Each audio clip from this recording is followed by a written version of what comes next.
हाय, आपके साथ मैं हूँ Surbhi Sharma. India TV YouTube channel subscribe करिए, बेल आइकन दबाएं। 2 मई को नतीजे आने से पहले बीजेपी बड़ी कॉन्फिडेंट दिख रही है और अमित शाह ने आज जब रानी बांध विधानसभा सीट पर अपने प्रत्याशियों का परिचय कराया तो ये कहा कि ये विधायक बनकर बीजेपी की सरकार बनाने में योगदान देंगे। आखिर बंगाल में जीतने को लेकर बीजेपी किस आधार पर इतनी कॉन्फिडेंट है और अगर जीत का भरोसा है तो फिर बीजेपी अपने एमपी को एमएलए क्यों बनाना चाहती है? इन सवालों के जवाब देखिए इस खास रिपोर्ट में। मैं आप लोगों से अपील करने आया हूं, ये तीनों हमारे प्रत्याशी है। 2 मई के बाद ये तीनों विधायक बनकर बंगाल की सरकार बनाने में अपना वोट देने वाले हैं। बंगाल के बैटल में बीजेपी का कॉन्फिडेंस देखना हो तो होम मिनिस्टर अमित शाह को सुनिए और सुनिए ममता बनर्जी पर उनका व्यंग। भारत माता की। सबसे पहले मैं क्षमा प्रार्थी हूं, मैं थोड़ा लेट हो गया हूं। आज मेरे हेलीकॉप्टर में खराबी आ गई, मगर मैं ऐसा नहीं कहूंगा कि ये षड्यंत्र है। मैं ऐसा नहीं कहूंगा, ये हेलीकॉप्टर बिगड़ जाता है भाई, बिगड़ गया, मैं लेट हो गया। इसलिए पार्टी की ओर से और मेरी ओर से आपकी क्षमा प्रार्थना करता हूं। अमित शाह कल से बंगाल में चुनाव प्रचार कर रहे हैं। इस दौरे में उनका निशाना बंगाल का वो इलाका है जिसे जंगल महाल कहा जाता है। जंगल महाल में कुल 44 असेंबली सीटें हैं। इनमें से 12 बांकुरा, 9 पुरुलिया, 19 वेस्ट मिदनापुर और 4 झारग्राम जिले की है। आदिवासी बहुल ये इलाका कभी लेफ्ट फ्रंट का गढ़ रहा था, लेकिन पिछले लोकसभा चुनाव में बीजेपी ने यहां जबरदस्त प्रदर्शन किया था। इसलिए यहां की 44 सीटों पर बीजेपी पूरी ताकत लगा रही है। जंगल महाल में बीजेपी का टारगेट आदिवासी वोटों को अपने पाले में बनाए रखते हुए अन्य समुदायों को भी अपने साथ जोड़ना है। गृह मंत्री अमित शाह के भाषण से ये बात बिल्कुल क्लियर हो जाती है। मित्रों, आदिवासियों के वन भूमि पर अधिकार जो है वो मोदी जी देना चाहते हैं। टीएमसी के गुंडे इसके लिए भ्रष्टाचार कर रहे हैं।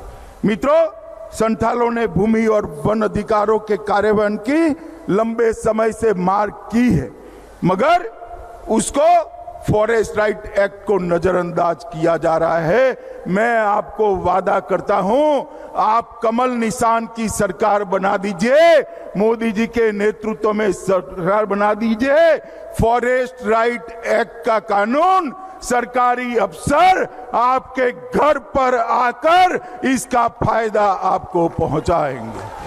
होम मिनिस्टर की ये रैली रानी बांध असेंबली सीट पर थी। इससे पहले उन्हें झारग्राम में एक चुनावी सभा को संबोधित करना था, लेकिन वो हेलीकॉप्टर में खराबी के चलते झारग्राम की रैली में नहीं पहुंच सके, तो उन्होंने वर्चुअल तरीके से इस रैली में शिरकत की। हर चीज में भ्रष्टाचार, हर चीज में टोलबाजी, राजनीतिक हिंसा, घुसपैठ, तुष्टीकरण, हिंदुओं के और आदिवासियों के त्योहार मनाने के लिए हमें कोर्ट में जाना पड़े, इस प्रकार की स्थिति और मारपीट और गुंडागर्दी ने पूरे बंगाल के विकास को तहस नहस कर रख दिया है। एक बंगाल एक जमाने में जो देश के विकास की अगुवाई करता था, देश की शिक्षा की अगुवाई करता था, आध्यात्म के क्षेत्र में देश की अगुवाई करता था और स्वातंत्र सेनानियों के क्षेत्र में भी बंगाल पूरे देश भर में मुखर करता। अमित शाह के झारग्राम की रैली में ना पहुंच पाने से कार्यकर्ता तो निराश थे, लेकिन वो जीत को लेकर आश्वस्त नजर आते हैं। वो बात क्या बंगाल में हो पाएगी? बंगाल में परिवर्तन होगा? बंगाल में तो अवश्य परिवर्तन होगा, परिवर्तन अवश्य होगा। क्यों? दीदी से क्या कुछ नाराजगी है लोगों को? दीदी जी শুধু ভাওতাবাজি কথা বলে বলে পশ্চিমবাংলাটাকে শেষ করে দিচ্ছে। তো মিথ্যার পর মিথ্যা, চাকরি নেই, বেকার মানুষ বাইরের রাজ্যে কাজ করতে যাচ্ছে, এখানে কোনো মানুষের যে কাজকর্মের অভাব হচ্ছে। कह रहे हैं कि यहाँ पर लोगों को काम नहीं मिलता है। दीदी ने जो वादे किए वो झूठे थे। यहाँ पर और भी लोग हैं, उनसे बात करते हैं। ये बताओ, बीजेपी के कार्यकर्ता ही हो, यहाँ आए हो तो अमित शाह को सुनने आए हो? हाँ। तो बीजेपी जो कह रही है, बड़े नेता जो बातें कह रहे हैं, यहाँ वो लोगों तक पहुँच पा रहा है? पहुँच पा रहा है।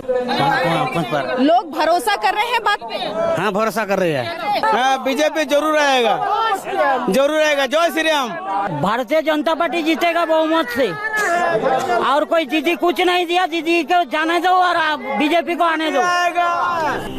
झारग्राम की सीट बीजेपी के जंगल महाल वाले समीकरण के लिहाज से बेहद अहम है। 2019 के लोकसभा चुनाव में यह सीट बीजेपी नहीं जीती थी, लेकिन वोट का मार्जिन बेहद कम था। अब जबकि खुद ममता बनर्जी इस इलाके में पूरी ताकत लगा रही हैं, तो बीजेपी की चुनौती बढ़ गई है। झारग्राम की सीट बहुत जरूरी है बीजेपी के लिए। लोकसभा चुनाव 2019 में सीट तो बीजेपी ने निकाली, लेकिन विनिंग मार्जिन बहुत कम था, 1% से भी कम का। इसीलिए बीजेपी चाहती है कि यहाँ पर अपने बड़े नेताओं की रैली करे और भारी से भारी मत हासिल करे, जो विधानसभा चुनावों में उसकी जीत की वजह बने।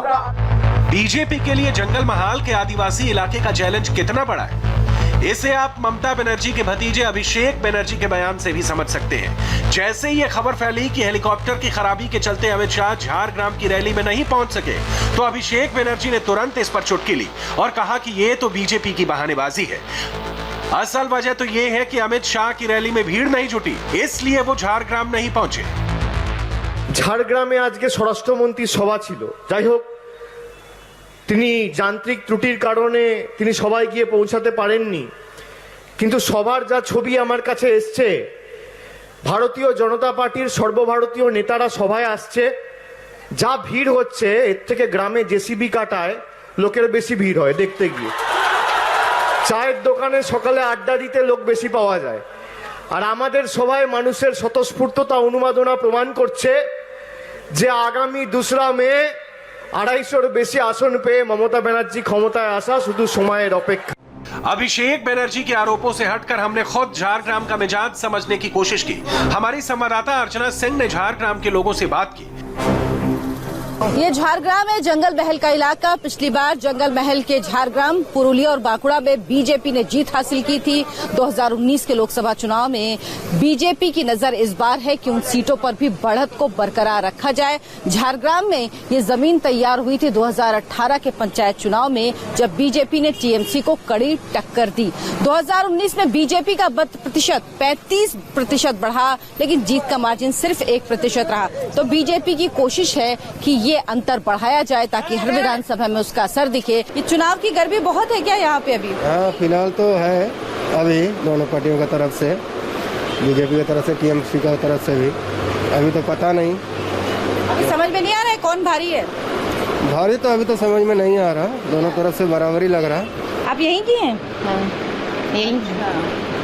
यहाँ पर जो लोग हैं उनका मूड क्या लग रहा है, कुछ समझ में आ रहा है अभी तक? नहीं आ रहा है। नहीं। तो कब समझ में आएगा? अब तो चुनाव की तारीखें पास आ गई हैं। उसके बाद 2 तारीख को ही पता लगेगा सब। क्या मालूम अभी। दादा क्या लग रहा है झारग्राम में, कुछ समझ में आ रहा है अभी? अभी तो कुछ समझ में नहीं आ रहा। सब पार्टी का लोग यहाँ पर मिছিল मीटिंग करता है, चुनाव के बाद ही क्या होगा वो पता चलेगा। खुद को तो पता चल जाता है, मीटिंग के बाद तय करेंगे कि तय कर लिया है? यहाँ पर हर आदमी तो खड़ा हुआ है, सीपीएम का है, कांग्रेस का है, तृणमूल का है, जोड़ है सीपीएम और कांग्रेस का, बीजेपी की भी है, लेकिन कौन जीतेगा का अभी तो नहीं। हाँ, तो यहाँ पर बीजेपी का बाद तृणमूल की भी जो टाउन में जोर अच्छा है। दीदी काम करते हैं, हाँ, तो गरीब जो आदमी है इसीलिए काम करते हैं। और दीदी जब दीदी का पल्ला भारी है, पश्चिम बंगाल में दीदी का पल्ला भारी है। और दीदी को अब चोट लग गई, अब तो वो जो पुरुलिया में आज हैं तो वो व्हील चेयर पे चल के कर रही हैं, उससे दीदी को वोट ज्यादा मिलेगा, बढ़ेगा? बहुत मिलेगा वोट अभी। आदिवासी बहुल इलाकों के साथ साथ बीजेपी पूरी ताकत मिदनापुर में लगाए हुए है। यहाँ पर आज 2 केंद्रीय मंत्रियों की चुनावी सभाएं हुई, स्मृति ईरानी और नितिन गडकरी। जाहिर है बंगाल के बैटल में जीत के लिए बीजेपी ने अपनी फुल फोर्स लगा दी है। जंगल महाल और मिदनापुर के इलाकों की चुनावी अहमियत कितनी है, इसे आप इसी बात से समझ सकते हैं कि खुद प्राइम मिनिस्टर नरेंद्र मोदी यहां 2 रैलियां करने वाले हैं। 18 मार्च को नरेंद्र मोदी की पुरुलिया में रैली प्रस्तावित है, वहीं 2 दिन बाद यानी 20 मार्च को वो शुभेंदु अधिकारी के इलाके कोंटाई में रैली करेंगे।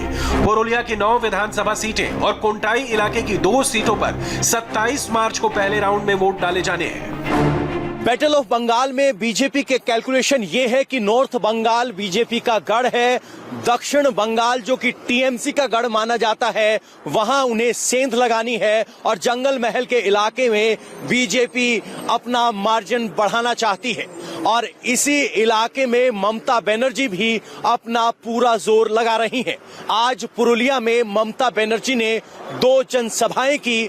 2019 के चुनाव में बीजेपी का मार्जिन बेहद कम था, इसीलिए टीएमसी को उम्मीद है कि वो जंगल महल के इलाके में बीजेपी की बढ़त पर पार पा सकती है। इसीलिए टीएमसी का कॉन्फिडेंस इस इलाके में बाउंस बैक का है। टीएमसी का आत्मविश्वास बढ़ने की एक और वजह कल आई बीजेपी उम्मीदवारों की लिस्ट भी है। इस लिस्ट में 4 नामों ने खास तौर पर बीजेपी बनाम टीएमसी की लड़ाई को नया ट्विस्ट दे दिया है। बाबुल सुप्रियो, लॉकेट चटर्जी, निशीत प्रमाणिक और स्वपन दास गुप्ता। हाय, आई एम सुरभि शर्मा। खबरों से अपडेट रहने के लिए India TV YouTube channel subscribe करिए, साथ में बेल आइकन जरूर दबाएं। जुड़े रहें इंडिया टीवी के साथ।